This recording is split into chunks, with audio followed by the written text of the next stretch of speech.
पंख पसारे संग उड़ते पक्षी, जड़ों से जड़ों को थामे वृक्ष, धरती से आकाश तक, मानवता के विकास तक, इन सभी के स्वरूप की अनुभूति है एकत्व। सामंजस्य और सहयोग प्रकृति का शाश्वत नियम है जो हर जीवन को जोड़े रखता है। एकत्व हमेशा से मानवता के विकास का मूल रहा है। आज के दौर में भी भारत की सामाजिक संरचना को एक सशक्त समाज के रूप में जोड़े रखने वाली सबसे बड़ी शक्ति है जन।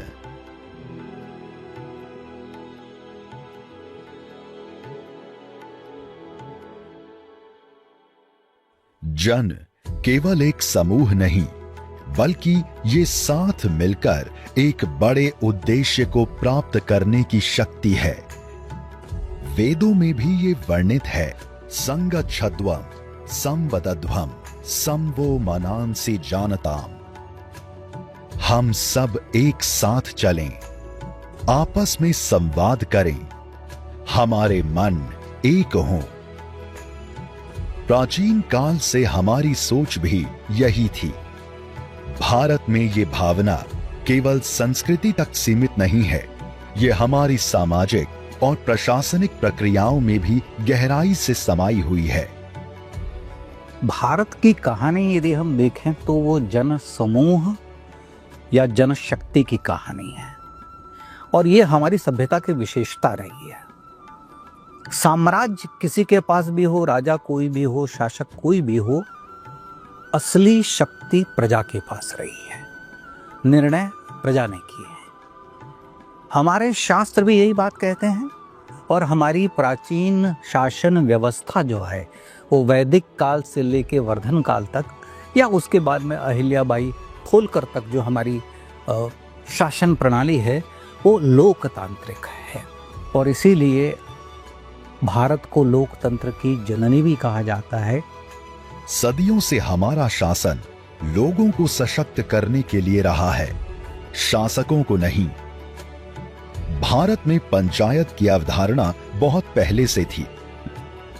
लोथल जैसे उदाहरण है जहां शहर लोगों की परिषद द्वारा शासित होते थे। सिंधु घाटी सभ्यता के नगरों में संगठित परिषदें नागरिक जीवन का प्रबंधन करती थी। महाभारत तक में जन सदनों का उल्लेख मिलता है, और नीति शास्त्र में यह स्पष्ट किया गया कि प्रजा की शक्ति राजा से बड़ी होती है। ये सामूहिकता का दर्शन भारत में अनंत काल से जीवन का हिस्सा रहा है। भारत में जनशक्ति का सबसे सशक्त रूप स्वतंत्रता संग्राम में देखने को मिला।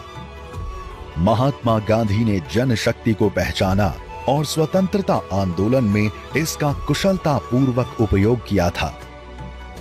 1917 का चंपारण आंदोलन हो या 1930 का सिविल डिसोबीडियंस आंदोलन, गांधी जी ने कई बार जन समूह को एकत्र कर उन्हें राष्ट्र हित में प्रेरित किया था।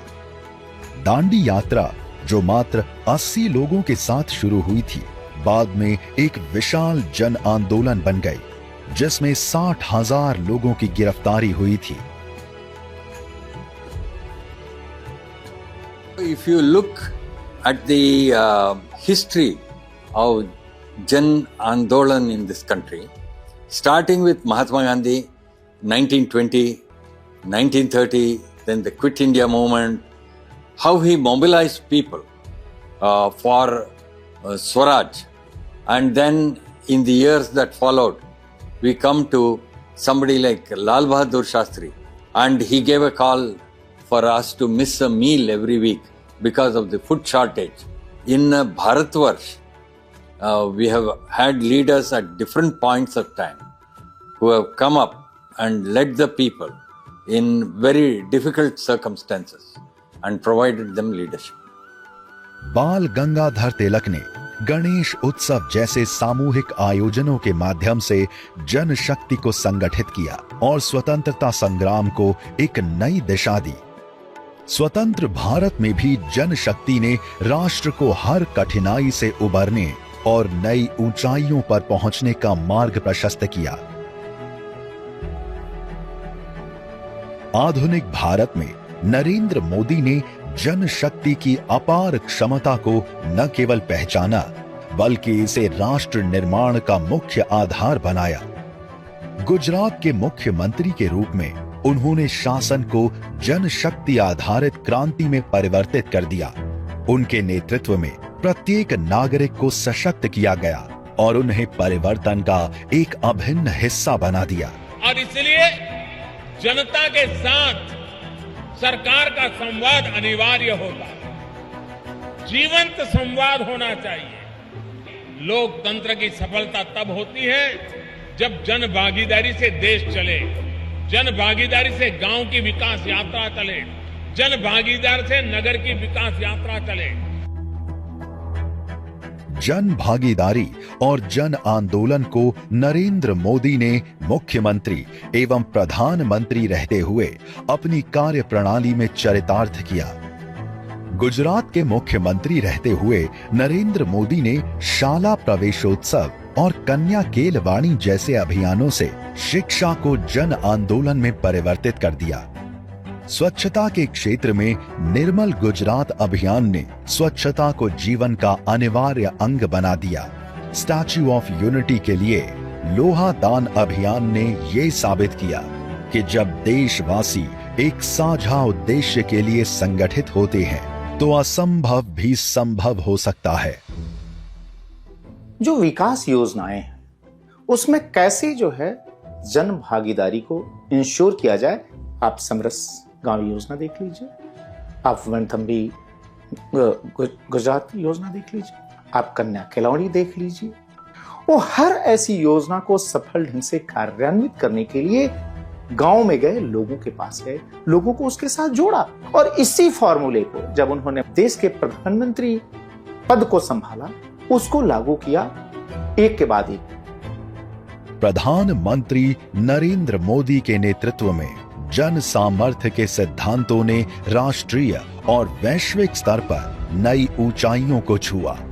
स्वच्छ भारत मिशन ने स्वच्छता को जन आंदोलन का रूप दिया और गिव इट अप अभियान में करोड़ों नागरिकों ने अपनी स्वेच्छा से एलपीजी सब्सिडी छोड़ दी, जिससे जनशक्ति की अद्भुत क्षमता का प्रदर्शन हुआ।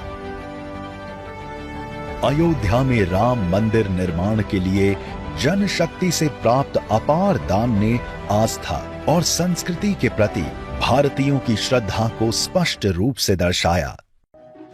कोविड-19 जैसी वैश्विक महामारी को भी जनता ने प्रधानमंत्री जी के आह्वान पर मिलकर हराया।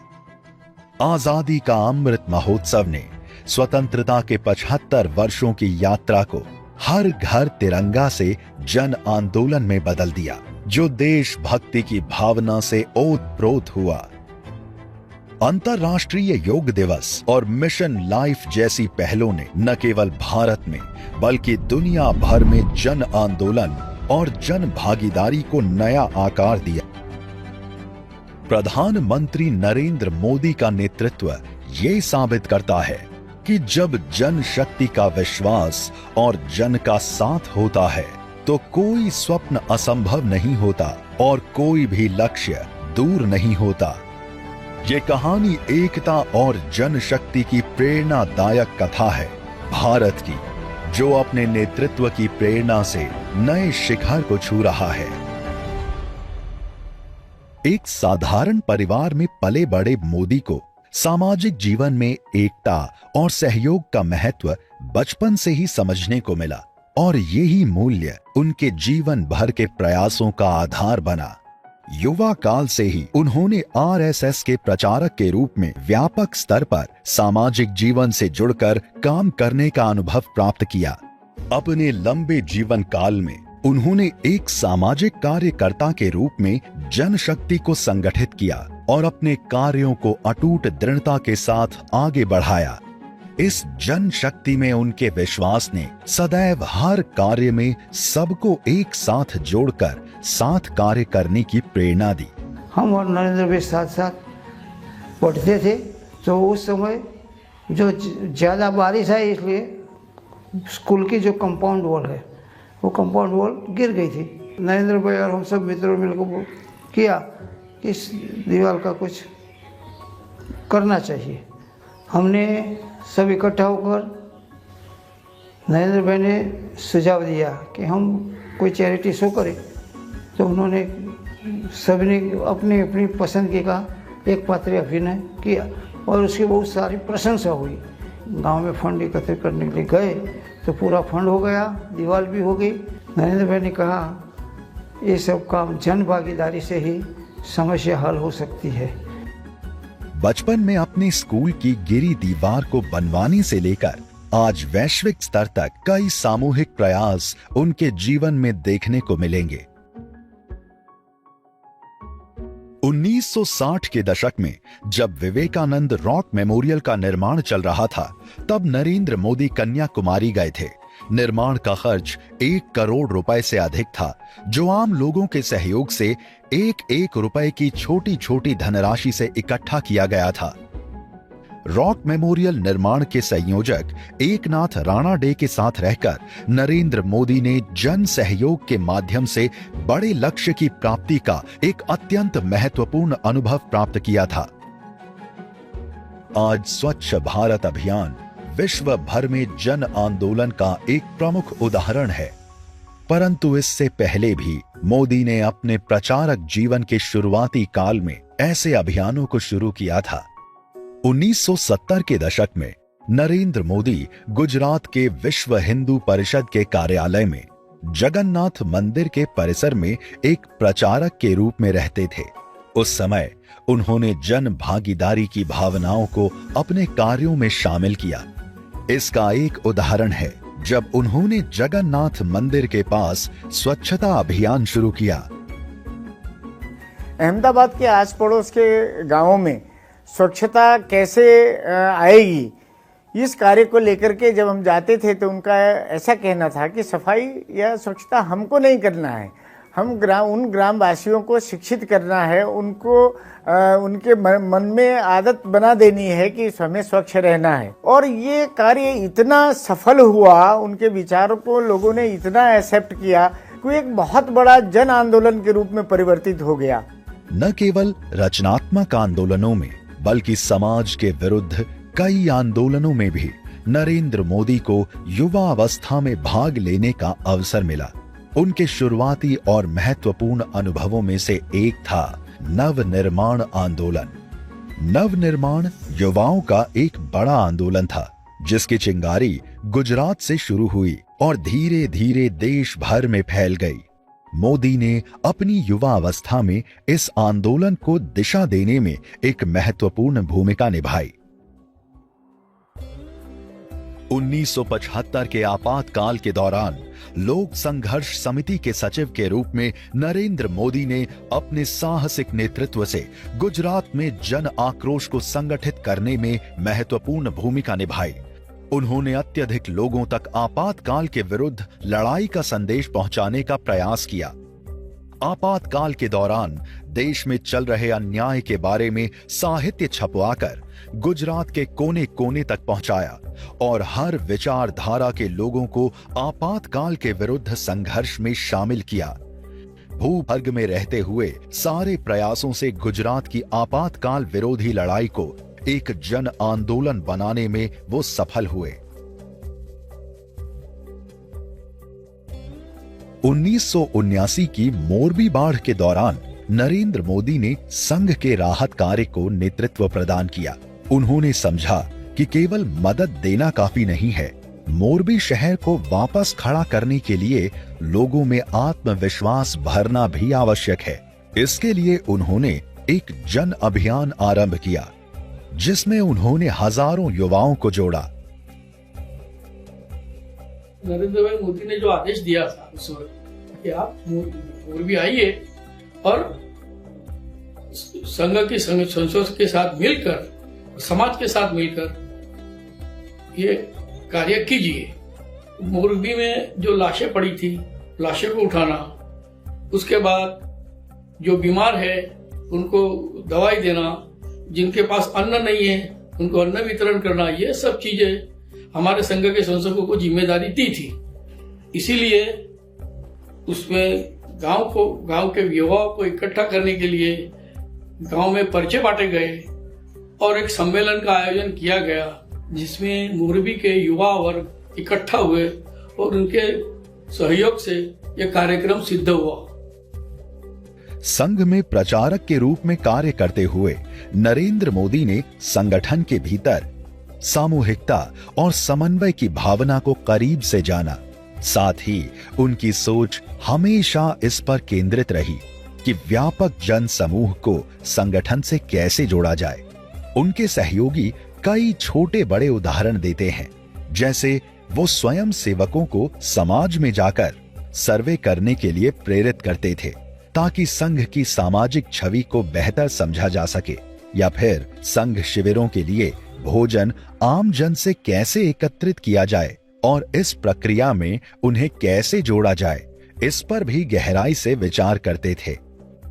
जब नरेंद्र भाई संघ के प्रचारक थे, संघ के कार्यक्रम में जन सहभागिता के लिए वो हर उस तरह से सोचते थे कि समाज का हर नागरिक, समाज के हर वर्ग के लोग हमारे काम से जुड़े। उदाहरण के अगर एक बड़ा शिविर है तो शिविर में व्यवस्था का भाग हो, तो व्यवस्था के भाग में भोजन में, तो पूरे शहर में या जो जहाँ कार्यक्रम है वो इलाके में हर घर से रोटी एकत्र करना। तो एक तरह से क्या होता था कि रोटी भी मिल जाती थी और सब जितना भी इलाका है, शहर है, वो भावनात्मक रूप से संघ से जुड़ गया था। 1985 में गुजरात सरकार ने जगन्नाथ मंदिर रथ यात्रा पर रोक लगा दी थी। नरेंद्र मोदी, जो उस समय पर संघ के विभाग प्रचारक थे, वो इस बात पर अडिग रहे कि यात्रा निश्चित रूप से निकलेगी। उन्होंने सबसे कहा, ये भगवान जगन्नाथ की रथ यात्रा है, इसे रोकने का अधिकार किसी को नहीं है। उनके एक आह्वान पर जन आंदोलन खड़ा हुआ, हजारों लोग एकत्रित हुए। उस जन शक्ति के सामने सरकार को झुकना पड़ा और यात्रा हर साल की तरह भव्य रूप से निकली। ऐसा ही एक उदाहरण प्रांतिज दंगों के दौरान देखने को मिलता है। साबरकांठा जिले में प्रांतिज नगर में और सामाजिक तत्व द्वारा अशांति निर्माण करने का प्रयास किया गया। वो संपूर्ण समाज में डर का माहौल था, वो दूर करने के लिए नरेंद्र भाई ने सबकी मीटिंग लेकर के तय किया कि एक जनशक्ति का निर्माण किया जाए और जनशक्ति का प्रभाव दिखाया जाए। तो जन्माष्टमी के त्योहार पर संपूर्ण समाज संगठित होकर के शोभा यात्रा में सम्मिलित हो जाए, ऐसा उन्होंने प्रयोग रखा सबके सामने। और सब समाज ने अच्छी तरह से शोभा यात्रा निकाली और गांव के जो असामाजिक तत्व थे वो भी दब गए। 1985 से 1987 के बीच गुजरात में भीषण अकाल पड़ा था। उस दौरान संघ के राहत कार्यों को नरेंद्र मोदी के प्रयासों ने एक विशाल जन अभियान बनाया। कई साल गुजरात में अकाल पड़ा था, तो अकाल में संघ के कार्यकर्ताओं ने निश्चित किया कि हम कुछ भी मदद करें। तो हर कार्यकर्ता का सुझाव आया। कहीं ने ऐसा बोला कि भाई हम किट बांटेंगे, अनाज वितरण करेंगे। कहीं ने ऐसा बोले कम्युनिटी रसोड़ा शुरू करेंगे, वहां से सबको खाना खिलाएंगे। ऐसे में नरेंद्र भाई ने एक अच्छा सुझाव दिया कि भाई हर घर में मिलने वाली सुखड़ी एक वस्तु ऐसी है वो कहीं दिन तक चलती है और पौष्टिक आहार है। देखते देखते कहीं टन सुखड़ी इकट्ठी हो गई। इसी में नरेंद्र भाई ने एक सुझाव दिया कि ट्रक ड्राइवरों को इकट्ठा किया और उनको बोला कि सुखड़ी जरूरियातमंदों तक पहुंचानी है। इस अभियान से काफी लोग जुड़े और एक जन आंदोलन बन गया। सुखड़ी अभियान गुजरात के इतिहास में एक बड़े सामूहिक प्रयास की मिसाल बना। 25,000 रुपए के बजट से शुरू हुई ये पहल 25 करोड़ रुपए की बजट राहत सामग्री वितरण का विशाल जन अभियान बना, जिससे कई महीनों तक गुजरात के लाखों लोगों को पौष्टिक आहार मिला। नरेंद्र मोदी ने संघ हो या बीजेपी, हर जगह अपने कार्य को आम जनता से जोड़ने की सोच रखी। उन्होंने लोगों के दिलों तक पहुंचने के लिए यात्राओं को माध्यम बनाया। बीजेपी के संगठन मंत्री रहते हुए नरेंद्र मोदी ने कई यात्राओं का नेतृत्व किया और उनमें सक्रिय भूमिका निभाई। उन्होंने जन जन तक कल्याणकारी विचार पहुंचाने और समस्याओं के समाधान के लिए यात्राओं को प्रभावी माध्यम बनाया। 1987 गुजरात में निकाली गई न्याय यात्रा एक प्रभावशाली जन आंदोलन बनी, जिसने लोगों को उनके अधिकारों और न्याय के महत्व से अवगत कराया। नरेंद्र मोदी ने इसे एक व्यापक जन आंदोलन का रूप देते हुए किसानों, मजदूरों और समाज के हर वर्ग को जागरूक और संगठित किया, जिससे न्याय की अलख पूरे समाज में जागृत हुई। न्याय यात्रा के समय पर जन आंदोलन बनाने के लिए नरेंद्र भाई की जो योजना थी, वो पूरे गांव-गांव में जाना, किसान को जोड़ना, मजदूर को जोड़ना, उनकी हक की लड़ाई के लिए उनको साथ में लेकर लड़ना, केवल अपने राजनीतिक दल से लड़ना, सामाजिक आंदोलन करना व्यक्तिगत संस्था के रूप में नहीं, लेकिन जन आंदोलन खड़ा करना और जनता को उनके अधिकार के लिए, मेरा अधिकार यह है, ये उनका अधिकार है, इनके लिए उनको जागरूक कर कर आंदोलन करना, ये उनकी विशेषता थी। 1989 में निकली लोक शक्ति यात्रा नरेंद्र मोदी के संगठन कौशल का अच्छा उदाहरण है। अंबाजी मंदिर से शुरू हुई ये यात्रा गुजरात के 10,000 से अधिक गांव तक पहुंची और 10 लाख से अधिक लोगों तक सीधे संवाद करने का माध्यम बनी। इस यात्रा में नरेंद्र मोदी ने एक विशेष प्रयोग किया, जिसने केशुभाई पटेल को एक जन नेता के रूप में स्थापित किया। हर विधानसभा क्षेत्र से कार्यकर्ताओं के माध्यम से सिक्के एकत्र किए, जिससे केशुभाई पटेल को तोड़ने की प्रतीकात्मक योजना की। इस यात्रा से हर एक व्यक्ति को जोड़ने का नरेंद्र मोदी का लक्ष्य इस आयोजन से प्राप्त हुआ। 1991 में मुरली मनोहर जोशी के नेतृत्व में निकाली गई एकता यात्रा राष्ट्रीय एकता का प्रतीक बनी। इस यात्रा की सफलता में नरेंद्र मोदी की महत्वपूर्ण भूमिका थी। उन्होंने इसे देशव्यापी जन आंदोलन बनाने के लिए एक अनूठा सुझाव दिया। देश के हर गांव में भारत का नक्शा बनाया जाए और उस पर श्रीनगर को विशेष रूप से दर्शाया जाए और गणतंत्र दिवस के अवसर पर वहां राष्ट्रीय ध्वज फहराया जाए। 1992 के गणतंत्र दिवस पर लाल चौक पर तिरंगा फहराने का साहसिक कार्य इस एकता यात्रा की पराकाष्ठा बन गया। यह सिर्फ एक भाजपा का आयोजन नहीं था, बल्कि इस यात्रा ने देश को कश्मीर के मुद्दे से जोड़ते हुए एक जन आंदोलन का रूप लिया। जन भागीदारी और जन आंदोलन की सफलता की जड़ है जन सामर्थ्य, जो लोगों की सामूहिक शक्ति है। जब समाज के लोग किसी अच्छे उद्देश्य के लिए एकजुट होते हैं, तो वो असंभव को भी संभव बना देते हैं। नरेंद्र मोदी ने हमेशा इस शक्ति पर विश्वास किया, जो उनके अनुभवों से परिपक्व हुआ। 1987 में अहमदाबाद नगर निगम चुनाव में बीजेपी की जीत के बाद नरेंद्र मोदी, जो उस समय गुजरात बीजेपी के संगठन मंत्री थे, एक स्थानीय बस में अहमदाबाद के लाल दरवाजा मार्केट जा रहे थे। सफर के दौरान उन्होंने 2 यात्रियों की बातचीत सुनी। एक ने कहा, "ये नगर निगम की बस है, टिकट लेने की जरूरत नहीं।" दूसरे ने जवाब दिया, "नगर पालिका हमारी है, शहर को बेहतर बनाना हमारी जिम्मेदारी है और अब नई सरकार आई है।" ये सुनकर मोदी का समाज की अच्छाई और जन सहयोग की शक्ति पर विश्वास और गहरा हो गया। यही अनुभव उनके जन भागीदारी के सिद्धांत की नींव बना। कच्छ का भूकंप एक बड़ी आपदा थी और नरेंद्र मोदी के जीवन में यह शासन का पहला बड़ा अनुभव था। मुख्यमंत्री बनने से पहले ही नरेंद्र मोदी ने कच्छ के पुनर्वास के लिए जन भागीदारी से राहत कार्य शुरू किया। उन्होंने आम जन से धन एकत्र किया, एनजीओज की मदद ली और समाज के संपन्न लोगों से दान लिया। पुनर्निर्माण के दौरान मोदी ने सरकार से कहा कि इसे जन आंदोलन बनाना चाहिए और भूकंप को एक अवसर में बदलने का विचार दिया। कच्छ में जो 26 जनवरी 2001 में अर्थक्वेक आया था, उस समय बहुत बड़ा पुनः निर्माण का कार्य करने की आवश्यकता थी। मोदी जी ने एक अपील की लोगों को साथ में जुड़ने की, सब साथ में मिलके पुनः निर्माण का कार्य करें।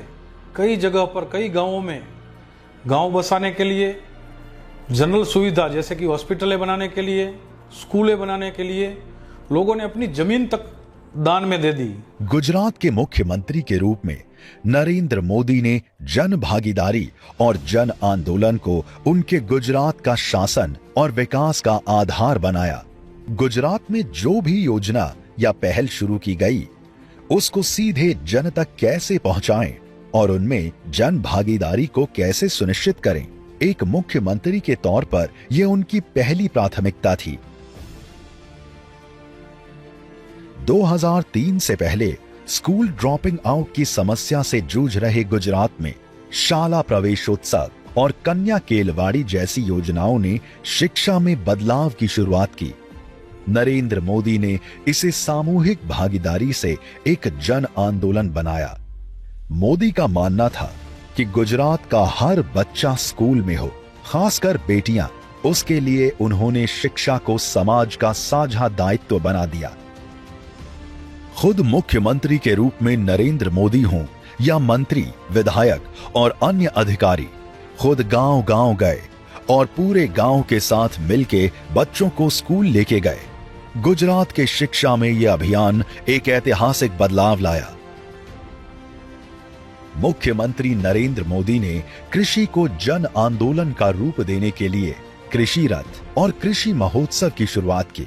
यह सिर्फ एक सरकारी पहल नहीं थी, बल्कि लैब से जमीन तक के दृष्टिकोण पर आधारित एक क्रांतिकारी आंदोलन था, जिसने शोध केंद्रों की जानकारी सीधे किसानों तक पहुंचाई।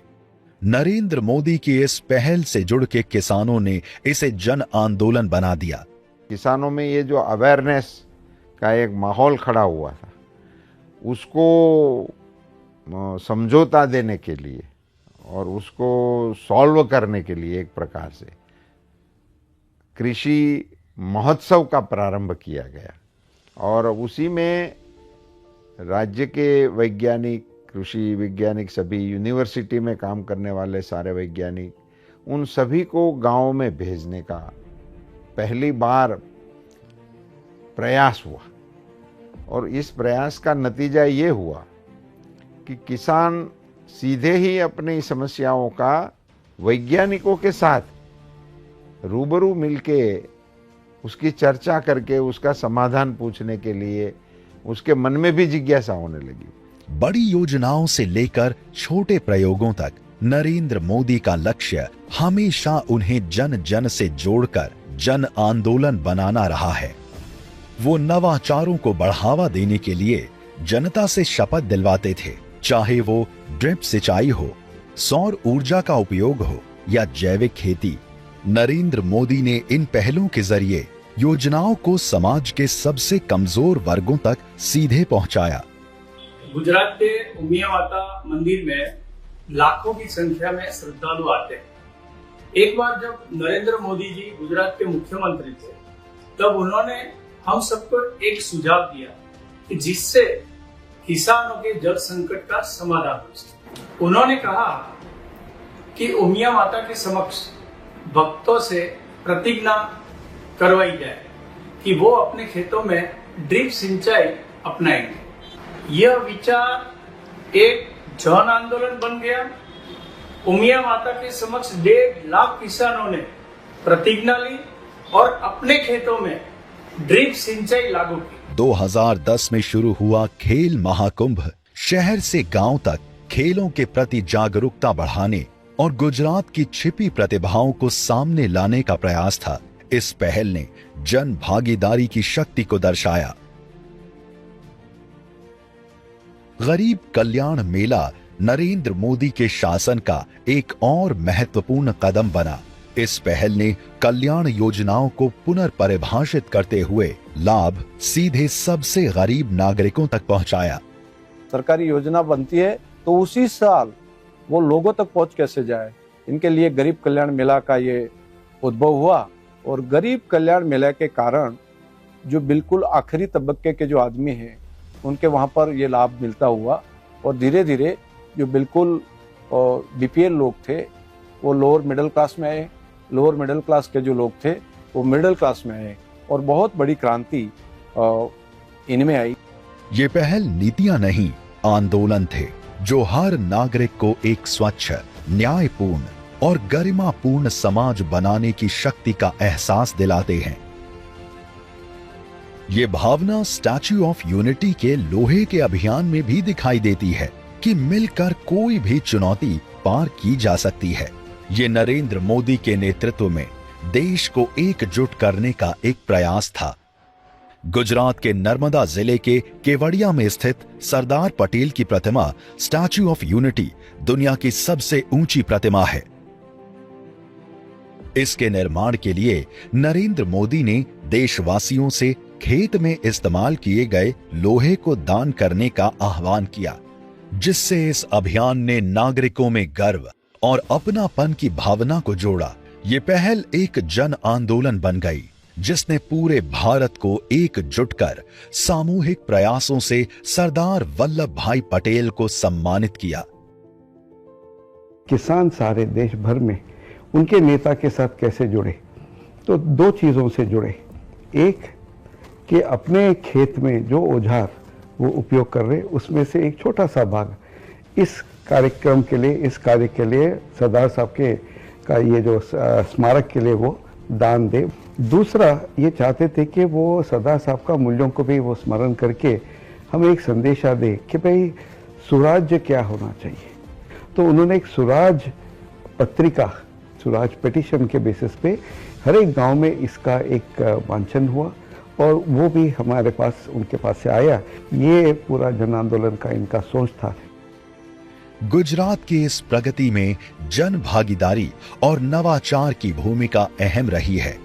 महात्मा मंदिर से लेकर कई अन्य योजनाओं तक नरेंद्र मोदी ने हर पहल में लोगों को जोड़कर विकास का नया आयाम दिया। महात्मा मंदिर के निर्माण के दौरान नरेंद्र मोदी ने दुनिया भर में बसे गुजराती समुदाय से मिट्टी देने की अपील की। उन्होंने विभिन्न देशों में कलश भेजे, जहां भारतीय मूल के लोग मिट्टी एकत्रित कर गुजरात के विकास में भागीदार बने। He had decided to create this महात्मा मंदिर। उसमें भी उन्होंने जन भागीदारी का बहुत ही अहम हिस्सा किया, बट बहुत ही सिंपल टास्क दी थी उन्होंने कि जापान की मिट्टी और जापान का पानी लेके आओ। और ऐसे दुनिया भर में जहाँ भी जितने भी दूसरे शहर में गुजरातीज रहते थे या ग्लोबली रहते थे, उन्होंने कलश दिया था हर एक को, और जो भी कंट्री से था उसको बोला गया था कि पूरे साल इस कलश को आप घुमाओ and then bring it back kind of stuff, so you take that across. तो there is a message that happens. 2010 में गुजरात के स्वर्ण जयंती के अवसर पर नरेंद्र मोदी ने वांचे गुजरात कार्यक्रम शुरू किया, जिसमें लाखों लोगों ने हिस्सा लिया। सार्वजनिक अपीलों से लोगों को एक साथ पढ़ाई के लिए प्रेरित किया गया। एक साथ पढ़े गुजरात अभियान के तहत पूरे राज्य में सामूहिक पढ़ाई की गई, जो एक जन अभियान में बदल गया। यही सोच सार्वजनिक परिवहन तक भी पहुंची, जहां छोटे छोटे कदमों ने जन जीवन को सुविधाजनक बनाया और सरकार की योजनाओं को लोगों तक पहुंचाया। गुजरात के वो मुख्यमंत्री थे और स्टेट ट्रांसपोर्ट के बस के किराए उस समय कुछ 25% या 30% उन्होंने कम किए थे। तो 1 जनवरी से अगर वो कम होने हैं तो उस 1 जनवरी के दिन सरपंच से लेकर मुख्यमंत्री तक जो जनप्रतिनिधि गुजरात के हैं उन सब ने स्टेट ट्रांसपोर्ट की बस से यात्रा की, और किराया कम हुआ है तो अभी हम यात्रा कर रहे हैं, ऐसे उस दिन किया। इस कारण जो सरकार निर्णय करती है वो निर्णय लोगों को महसूस होता है, क्योंकि वो जन भागीदारी, जन आंदोलन में उसको परावर्तित करते हैं। सरदार सरोवर परियोजना को गति देने के लिए नरेंद्र मोदी ने वित्तीय बाधाओं को जन भागीदारी के माध्यम से दूर किया। ये परियोजना, जो गुजरात की जीवन रेखा मानी जाती है, नरेंद्र मोदी के मुख्यमंत्री बनने से पहले शुरू हुई थी, लेकिन वित्तीय संकट के कारण इसकी प्रगति बाधित हो रही थी। मुख्यमंत्री बनने के बाद नरेंद्र मोदी ने एक अनूठी रणनीति अपनाई। उन्होंने बॉन्ड धारकों से स्वेच्छा से अपना बॉन्ड समर्पित करने की अपील की, जिससे आवश्यक धनराशि जुटाई गई। इस तरह सरदार सरोवर परियोजना पूरी हुई, जो जन भागीदारी के सिद्धांत का अद्भुत उदाहरण है। प्रधानमंत्री बनने के बाद उन्होंने जन आंदोलन और जन भागीदारी से विकास के कार्य को आगे बढ़ाते हुए नई ऊंचाइयों पर पहुंचाया है।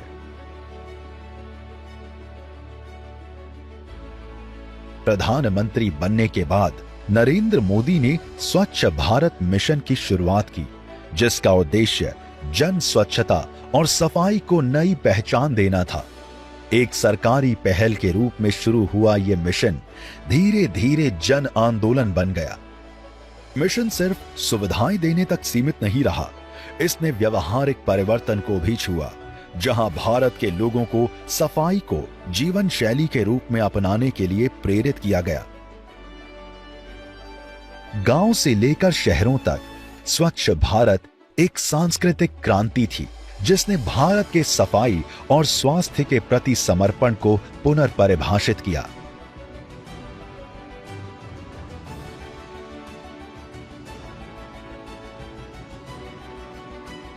– 2014 में प्रधानमंत्री मोदी ने जन धन योजना शुरू की।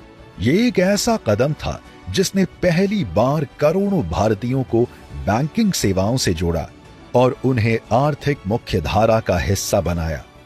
मोदी जी का सपना था कि हर नागरिक का अपना बैंक खाता हो। उन्होंने इसे गरीबों के हक और सम्मान का प्रवेश द्वार बताया।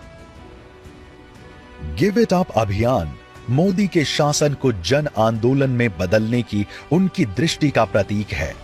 प्रधानमंत्री ने लोगों से एलपीजी सब्सिडी छोड़ने की साधारण अपील की। ये अपील निस्वार्थता के एक क्रांतिकारी कदम में बदल गई।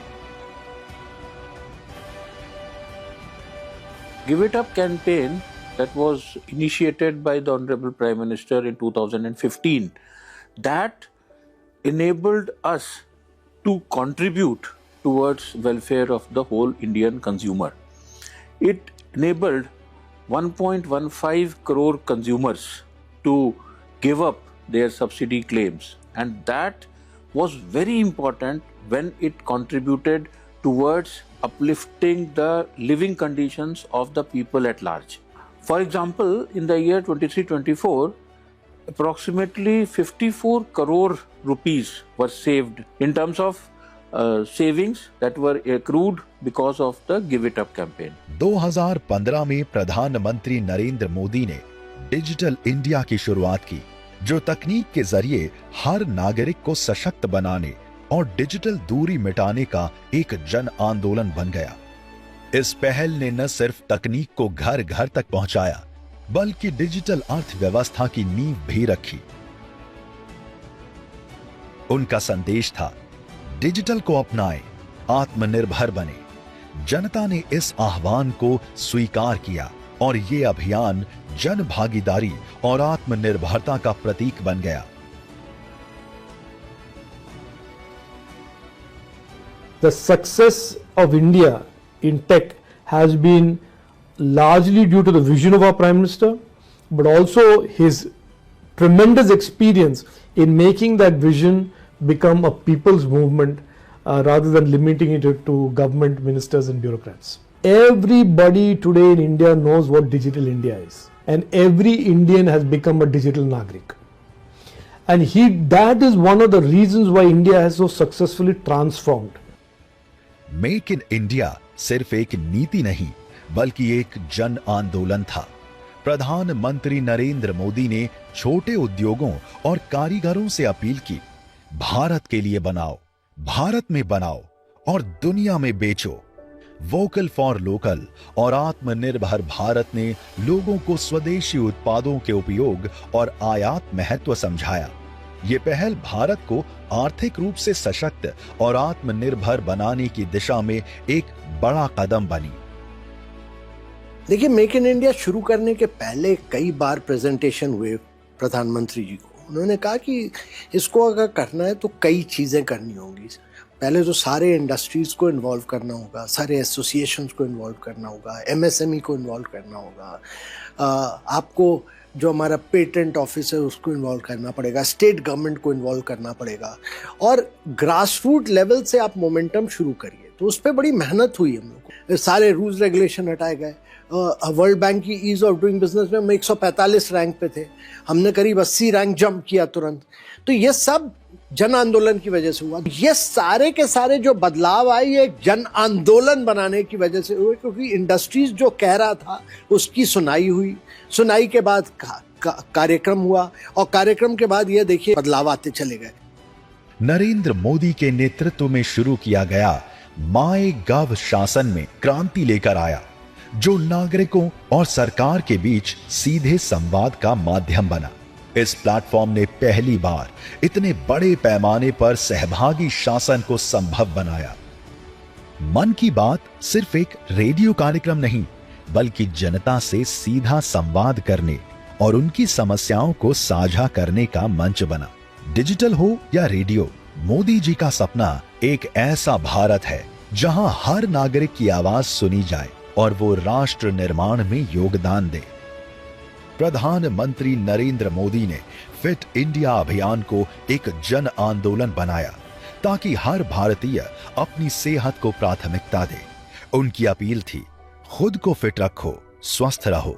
स्कूलों, कार्यालयों और सार्वजनिक स्थलों पर आयोजित गतिविधियों ने हर उम्र और वर्ग के लोगों को स्वास्थ्य के प्रति जागरूक किया और फिटनेस को एक जीवन शैली बना दिया। इससे पहले किसी ही कंट्री के प्राइम मिनिस्टर ने फिटनेस को इतना प्रमोट नहीं किया था जितना कि हमारे ऑनरेबल प्राइम मिनिस्टर सर ने करा। फिट इंडिया मूवमेंट से through social media and through the promotion of our honourable prime minister sir हमारी कंट्री में एक बहुत ज़्यादा पॉजिटिव चेंज आया और ये एक मूवमेंट से एक जन आंदोलन बन गया जिससे हमारी कंट्री फिट इंडिया की तरफ बढ़ गई। प्रधानमंत्री मोदी की पहल पर 2014 में संयुक्त राष्ट्र ने 21 जून को अंतर्राष्ट्रीय योग दिवस घोषित किया।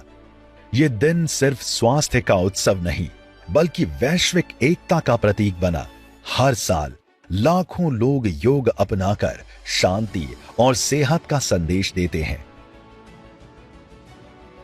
कोविड-19 महामारी के दौरान प्रधानमंत्री नरेंद्र मोदी ने अपने अनूठे प्रयासों से इस लड़ाई को जन आंदोलन का रूप दिया, जिससे लोगों के मन से भय दूर हुआ और घरों में रह रही जनता में सजगता और आत्मविश्वास पैदा हुआ। कोविड-19 महामारी के दौरान प्रधानमंत्री नरेंद्र मोदी जी ने देश के प्रयासों को जन आंदोलन में बदल दिया। इतनी बड़ी जनसंख्या वाले देश में वैश्विक महामारी के समय भी लोगों को अद्भुत तरीके से मोटिवेट किया। जहां जनता कर्फ्यू, थाली बजाने और दीप जलाने जैसे प्रयासों ने डर को साहस में बदल दिया। इस भावना ने आजादी के अमृत महोत्सव को राष्ट्रीय एकता और जन सहभागिता का प्रतीक बना दिया। आजादी की 75वीं वर्षगांठ के अवसर पर प्रधानमंत्री नरेंद्र मोदी ने हर घर तिरंगा अभियान शुरू किया, जिससे देश के हर कोने में तिरंगा लहराया गया। राष्ट्रगान नामक एक हमने कार्यक्रम किया। उसमें यह था कि 15 अगस्त 2021 को इस कार्यक्रम को हमने आरंभ किया कि हर व्यक्ति राष्ट्रगान गाएगा या राष्ट्रगान की कुछ पंक्तियां गाएगा और अपना उसको एक सेल्फी लेके अपलोड करेगा। उसके लिए एक वेबसाइट बनाई गई। इसी भावना के तहत हमने 2022 तक हर घर तिरंगा की कल्पना करी। हर घर तिरंगा में भी हमने राष्ट्र का एक प्रतीक लिया जो हमारा तिरंगा है, और इस बार तो हमें अप्रत्याशित जन भागीदारी प्राप्त हुई। लगभग हर घर ने अपने घर पर तिरंगा फहराया। 6-7 करोड़ सेल्फीज हमारी वेबसाइट पे अपलोड हुई और पूरे देश में एक जश्न का माहौल केवल एक तिरंगे ने बना के रख दिया। इस अभियान में 6 करोड़ से अधिक लोगों ने तिरंगे के साथ सेल्फी लेकर उसे साझा किया। तिरंगे की बढ़ती मांग को अवसर में बदलते हुए नए नियम बनाए गए, जिससे स्वयं सहायता समूहों की महिलाओं को रोजगार मिला। इस महाअभियान ने देश के हर नागरिक को जोड़ा और पूरे भारत में राष्ट्रीय गौरव और एकता की भावना को मजबूत किया।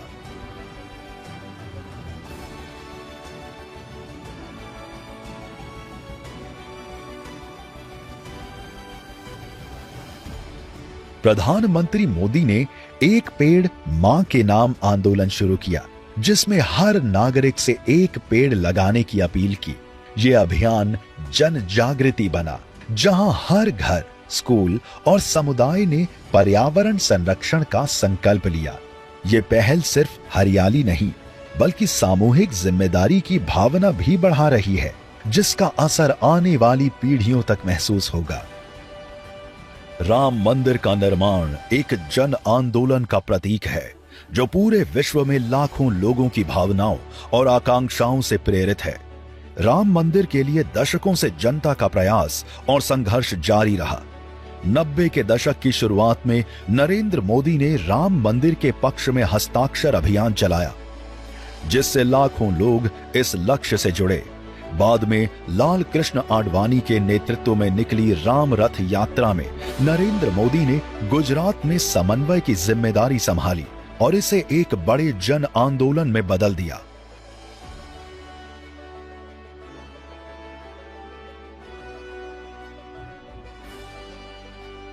उन्होंने जो उस समय कहा कि समाज का ये मंदिर है, समाज के सहयोग से ये मंदिर बनना चाहिए। आज जो करोड़ों करोड़ों लोगों ने अपने सहयोग प्रदान किए हैं, गरीब ने भी किया है, ठेले वाले ने भी किया है, छोटे जो यहाँ आकर के सहयोग नहीं करता था, उसने लोगों के माध्यम से अपना सहयोग पहुंचाया, 10 रुपया, 100 रुपया, 1000 रुपया।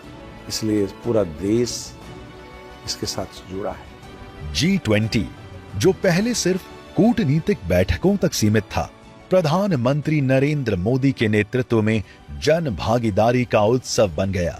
उन्होंने इसे सिर्फ दिल्ली तक न रखकर देश भर में आयोजित किया, ताकि हर भारतीय इसका हिस्सा बन सके। नरेंद्र मोदी का मानना है कि जब जनता जुड़ती है तो आयोजन का महत्व बढ़ जाता है। प्रधानमंत्री नरेंद्र मोदी ने जनशक्ति को सिर्फ भारत ही नहीं, पूरे विश्व के कल्याण का माध्यम बताते हुए कई पहल का आह्वान किया। जैसे उन्होंने लाइफस्टाइल फॉर एनवायरनमेंट अभियान के तहत विश्व के सभी देशों के लोगों से अनुरोध किया कि पर्यावरण अनुकूल जीवन शैली को अपनाएं, और उन्होंने पूरे विश्व से प्लास्टिक मुक्त का आह्वान किया।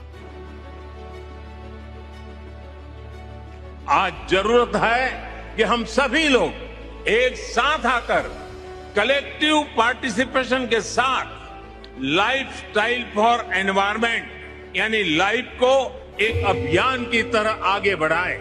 ये एनवायरमेंटल कॉन्शियस लाइफस्टाइल का एक मास मूवमेंट बन सकता है। प्रधानमंत्री नरेंद्र मोदी ने one world one health mission, one sun one world जैसे अभियानों का नेतृत्व किया। स्वच्छ ऊर्जा के इस्तेमाल के लिए पूरे मानवता को एक साथ आने का आह्वान किया। अंतर्राष्ट्रीय योग दिवस प्रधानमंत्री नरेंद्र मोदी की एक ऐसी पहल है जिसने पूरे विश्व में योग के माध्यम से शांति और समग्र स्वास्थ्य का संदेश फैलाया है। वसुधैव कुटुंबकम की भावना को मजबूत करते हुए नरेंद्र मोदी जन भागीदारी की अपार शक्ति से एक बेहतर विश्व के निर्माण के लिए निरंतर प्रयासरत हैं। एक सामाजिक कार्यकर्ता से लेकर वैश्विक नेता तक, नरेंद्र मोदी का जन शक्ति में अटूट विश्वास उनकी हर पहल में स्पष्ट झलकता है। इसी सिद्धांत को आगे बढ़ाते हुए उन्होंने विकसित भारत के लक्ष्य को एक जन आंदोलन का रूप देने का संकल्प लिया। जब पूरा देश एकजुट होकर इस दिशा में आगे बढ़ेगा तो जन शक्ति ही हमारे समृद्ध और उज्जवल भविष्य की सबसे बड़ी ताकत बनेगी।